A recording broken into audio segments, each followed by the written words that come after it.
नमस्कार, मैं हूं प्रशांत और ये प्रोग्राम का नाम है स्पॉटलाइट और हम बैठे हैं इस वक्त व्हाइट आउल इंडिया बुल्स में। और हमारे साथ जो मेहमान है उनके लिए बस मैं यही कहना चाहूंगा कि गाना है आइए मेहरबान बैठिए जाने जा। बैठ गए। शौक से लीजिए जी। नहीं, शौक से मैं लूंगा इम्तिहान इंटरव्यू का। इम्तिहान लेने वाले मैं इश्क का नहीं, आपके इंटरव्यू का इम्तिहान में लूंगा, इंटरव्यू लूंगा आपका। और ये है इनकी प्यारी बिंदु, यानी कि हमारी प्यारी परिणीति आप बोल सकते हो, और ये है आयुष्मान खुराना। तो सबसे पहले तो मैं आपसे यही पूछूंगा कि आपका जो ट्रेलर है बड़ा इंटरेस्टिंग है, लेकिन उसमें दो तीन चीजें मैं समझने की कोशिश कर रहा था कि पिक्चर 70s से शुरू होती है 90s, क्योंकि मेरे लिए 70s 90s और 80s मैं सिनेमा के तौर पे मैं देखता हूँ कि किस तरह का कलर है या किस तरह के कपड़े हैं। तो पहले तो मैं यार ये फिल्म 80 के दशक से शुरू होती है। और पहली बार हमने चैप्टर में बोला था कि 1983 में जब कपिल देव निखंज ने लॉर्ड्स की बालकनी में खड़े होकर वर्ल्ड कप जीता था, तब थंडरस्टॉर्म मेरे जिंदगी में भी आया था, अभिमन्यु की जिंदगी में पहली बार 1983 में। शायद पहली बार जब 5 साल का था अभिमन्यु, 5 साल की बिंदु थी, पहली बार बिंदु को देखा था। और 5 साल की उम्र से लेकर 35 वर्ष की आयु तक ये इनकी जर्नी है, एक यात्रा है फिल्म के अंदर। आयु तक और आयुष्मान के साथ है जी। फिल्म में ये एक कॉन्शियस डिसीजन है कि गानों के थ्रू एक कहानी कहनी है। मतलब it's a very interesting concept actually. आप ये भी कह रहे हो कि यार हर हिंदुस्तान में कोई भी चीज बिना गाने के पूरी नहीं होती, ये भी बात सच है। और गाने के थ्रू आप पूरी लव स्टोरी भी कह सकते हो। सो आइडिया ऐसा वाला था या वैसा वाला था? एक्चुअली ये फिल्म है, लेकिन हमारी असली जिंदगी से बहुत दूर नहीं है।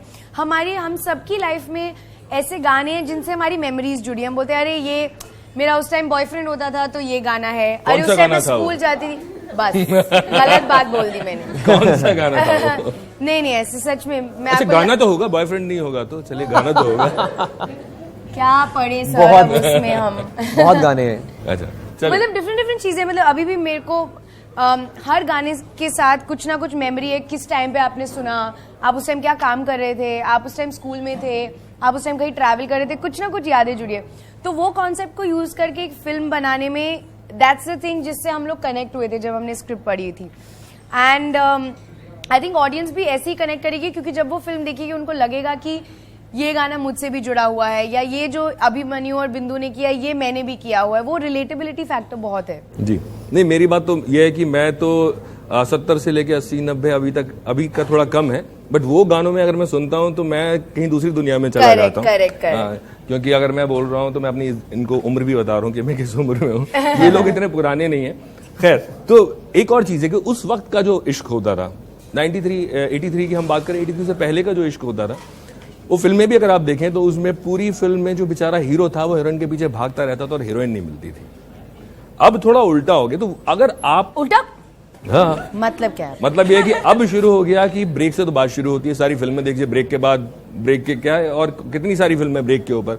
और अब तो गाना भी आ गया कि आज मेरा सैया जी से ब्रेकअप हो गया। जी, तो अगर आप उस अपने वक्त के इश्क को अगर आप आयुष्मान में आपसे पूछूं, मेरा वक्त का अभी पास में इश्क है, ऐसी बात नहीं है, सच में इतना दूर नहीं हुआ है वो। लेकिन मुझे लगता है तब की जो उस टाइम की का इश्क होता था, उस टाइम की मोहब्बत होती थी, वो ब्लैंक कॉल्स में होती थी, प्रैंक कॉल्स में होती थी। आपको एक आजकल तो आपको नंबर, अगर प्राइवेट नंबर किसी होता नहीं था, एक फोन घर पे होता था, पूरा खानदान उसी फोन को यूज किया करता था, कोई मैसेजेस नहीं होते थे। उस टाइम का इश्क डिफरेंट होता था, अलग होता था, मुश्किल होता था।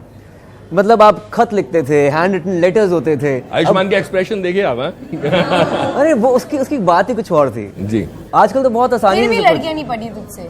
I was in all boys school and all boys college. तो उसके बाद जब पहली लड़की को देखी मैंने उससे शादी कर ली। तो यार आई थिंक हाँ, तब का जमाना अलग था, और उस जमाने की जो नॉस्टैल्जिक वैल्यूज हैं, उसका जो मजा है वो आपको बिंदु में नजर आएगा जी। परिणीति, आपको जो एक फिल्म में सीन भी है, ट्रेलर में मैंने देखा कि घंटी बजती है, 2 रिंग बजती है। आपके साथ कभी वैसा हो? अरे बहुत हुआ, और मैंने किया भी है। मतलब एक कोड होता था कि अच्छा मैं 5 बजे एक ब्लैंक कॉल मारूंगी और 5:15 दूसरा, तो वो तीसरा वाला जो फोन होगा वो मेरा होगा। तो एक सेटिंग होती थी फ्रेंड्स के साथ, क्योंकि that was the only way of communicating. And also मैं एक बहुत छोटे शहर से थी जहाँ पे आसानी से हम लोग कोई ऐसी डेट्स पे या ऐसा कुछ इनफैक्ट जाएंगे भी कहाँ, जहाँ जाएंगे पेरेंट्स पीछे रहेंगे, कोई जानने वाला पकड़ लेगा, ऐसे ही होता है। बट ऑनेस्टली पूरे स्कूल में मेरा कोई बॉयफ्रेंड था भी नहीं, तो ऐसा मान लिया ना, नहीं ये सच है, स्कूल वाला तो सच है। तो बट आई नो कि कई लोग ऐसे ऑपरेट करते थे, लैंडलाइन पे अगर कॉल मिस हो गई, अगर आप घर पे नहीं हो तो ऐसा नहीं है कि आपको घर आके पता चलता है कि नंबर भी नहीं दिखता था, नंबर भी नहीं दिखता था, तो कॉल गया तो गया। सो वो बहुत सिंपल और ब्यूटीफुल टाइम था। लेकिन एक और भी दौर होता था कि लोग ना सिर्फ पुरानी फिल्में अगर आप देखें तो सिर्फ आंखें अगर दिख गई तो उन आंखों के पीछे पूरी फिल्म निकल जाती थी। मतलब फिल्म में 3 घंटे निकल जाते थे, उनकी उम्र निकल जाती थी। ये जो आज का दौर है, जो आयुष्मान का दौर है, जो आपका दौर है, आपको क्या लगता है? जो अभी हम थोड़ी देर पहले दूसरे इंटरव्यू में सुन रहा था, फोन बदल गए, फोन चीजें बदल गई हैं, इश्क कितना बदला है? आज तो इंस्टाग्राम और ट्विटर पे इश्क होता है यार। आजकल तो टिंडर भी आ गया है, तो मतलब इश्क के मायने बदल चुके हैं थोड़े से जी। लेकिन हाँ, सिर्फ आंखों के ऊपर पूरी फिल्म नहीं हो सकती। लेकिन हमारी जो फिल्म है ना, वो एक्चुअली एक लव स्टोरी नहीं है, वो एक रिलेशनशिप स्टोरी है। 2 कैरेक्टर्स की दोस्ती, उनका तकरार, उनकी कॉलेज लाइफ, उनकी अडल्ट लाइफ, जब वो काम करना शुरू हो गए तब की लाइफ। आई थिंक वो एक जर्नी है, तो is not just about love story. लेकिन जो चीजें जिस तरह की आपने फिल्म में इस्तेमाल की, जो गाने हैं, गाने सारे आप फिल्मों से आपने उठाए, वो गाने फिल्म का हिस्सा है काफी हद तक, या जो गाने फिल्म में हैं, 6 गाने की मैं लिस्ट देख रहा था, 6 या 7 गाने शायद हैं, या वही गाने हैं?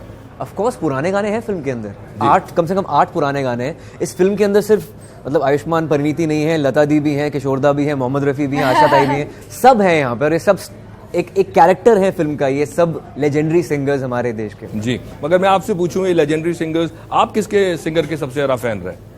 यार मैं किशोरदा और रफी साहब दोनों का फैन रहा हूँ। अच्छा, आप परिणीति?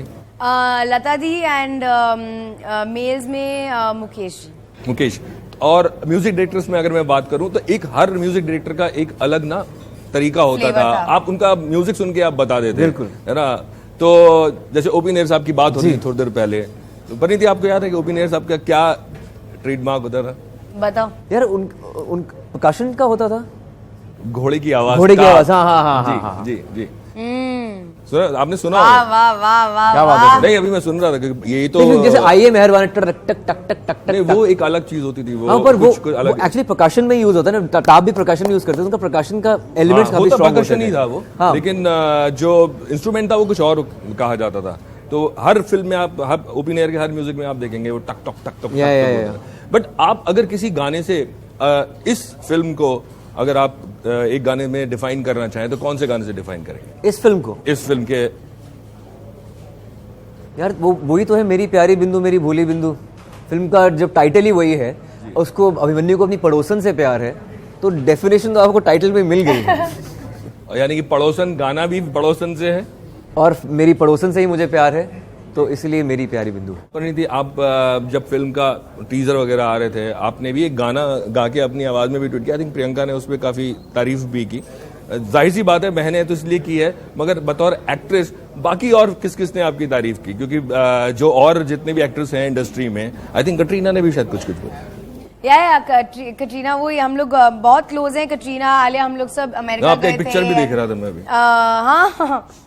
हाँ, एक्चुअली हम लोग क्लोज हैं, but they've all been very supportive। मतलब आलिया, श्रद्धा, कटरीना, मिमी दीदी, मेरी खुद की बहन, Anushka, I don't even remember everybody actually। मुझे आप एक्ट्रेसेस पूछे इसलिए मैं एक्ट्रेसेस के नाम ले रही हूँ, बट सब ने मुझे मैसेज, लड़कों ने आयुष्मान इज नॉट काउंटेड, वो तो मेरी जर्नी का हिस्सा रहा है। बट एवरी बॉय, मैं सब लड़कों से भी बहुत क्लोज हूँ। VD, Arjun, Ranveer, Sushant, everybody, every single person. मुझे ऐसा लग रहा था कि मैंने कोई फिल्म रिलीज की है, बिकॉज एवरीबडी जो मुझे जानता है वो जानता है कि मैं म्यूजिक के बारे में बहुत पैशनेट हूँ, मुझे गाना बहुत पसंद है। हर कोई बोलता था तुम रॉक स्टार बन जाओ, तुम गाना गाओ, तो सब ने मुझे मैसेज किया, सब ने। एंड आई नो कि उन्होंने सिर्फ सपोर्ट में नहीं किया, आई थिंक कि माना कि हम यार नहीं, ऐसा गाना है जो जेन्युइनली लोगों को बहुत पसंद आया, लोगों ने एक्सेप्ट किया है। सो मैं बहुत खुश हूँ कि मेरा गाना इतना एक्सेप्ट हुआ है, हिट हुआ है, एंड आई होप कि मैं और गाने गा पाऊँ। ये आयुष्मान तो आपके पीछे पड़े हुए हैं कि आपको प्रोफेशनली सिंगर बन जाना चाहिए। बहुत टाइम से ये एक्चुअली म्यूजिक समझता है, एंड मैंने क्लासिकल ट्रेनिंग ली हुई है, तो ये हमेशा बोलता था कि अगर किसी एक्टर में तुम्हें किसी को गाना चाहिए वो तुम हो, प्लीज गाओ। यू नो तुम्हें इतना पैशन है, तुम्हें इतना प्यार है म्यूजिक से। मोर देन पैशन और प्यार, she sings really well, that's the most important thing. और लाइव अच्छा गा सकती है, तो इससे अच्छी बात क्या हो सकती है। अगर कोई एक्टर होता आप उसको ये बोलते तो लगता कि यार ये अपने रास्ते से हटाना चाह रहे हैं, या तुम सिंगर बन जाओ, मैं एक्टिंग करने के लिए अच्छा ये लड़की हैं। और ये मेरे ख्याल में अशोक कुमार और देविका रानी के टाइम पे लोग वो खुद गाने गाए करते थे, शायद वही वक्त वापस आ रहा है क्या? आई होप सो, मतलब मजा आ जाएगा। But I don't think playback singers कभी भी आउट ऑफ स्टाइल जाएंगे। वो लोग प्रोफेशनल सिंगर्स हैं और वो हमारी चेहरे पे बहुत अच्छे सूट करते हैं, तो that will never go. In fact मैं बहुत खुश हूँ कि अरिजीत ने मेरा गाना गाया, वो हारिया जो गाना है, and I am playing a non singer in the film. मैं इस फिल्म में गाता नहीं हूँ। हारिया आपने भी गाया है? नहीं, वो अरिजीत ने गाया है, और आई एम रियली हैप्पी कि उसने मेरा गाना गाया।